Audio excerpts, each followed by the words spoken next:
Tingujt e muzikës popullore për 3 ditë me radhë kanë shndruar Sarandën në një oazë argëtimi edhe për pushuesit e gjendur në këtë periudhë. Për 3 net radhazi Saranda u kthye në kryeqytetin e kulturës kombëtare shqiptare. Nata e fundit e festivalit solli edhe shpërndarjen e çmimeve për grupet dhe festivalistët më të mirë.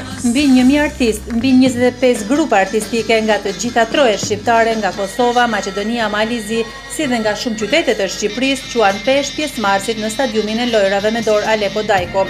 Në Gjerdanin e Artë të festivaleve të Unionit Artistik të Kombit Shqiptar në mbar trojet shqiptare, festivali këngës dhe vallës së Çamërisë regjistrohet si margaritari më i bukur, por edhe si promovuesi më i arrir për qytetin e bukur të Sarandës dhe folklorit të margaritarëve të Çamërisë, ka thënë Azgan Haklaj, presidenti Unionit Artistik Kombëtar Shqiptar.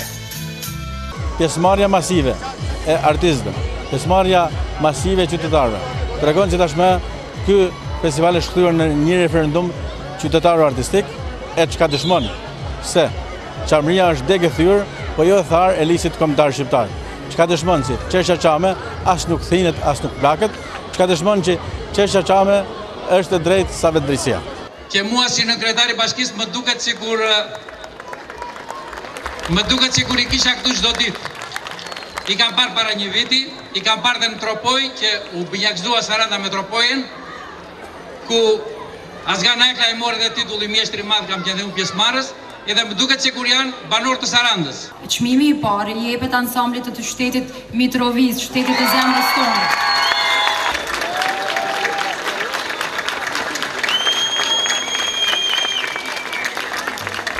Në Sarandën e bukur në edicionin e 9, krahas arritjeve dhe prurjeve të reja artistike si vlerë e veçantë, u evidentua pjesëmarrja masive e artistëve të rinj, të cilët me shumë përkushtime e seriozitet sollën vlerat më brilante të artit popullor, të pasurisë shpirtërore të trevave të tyre.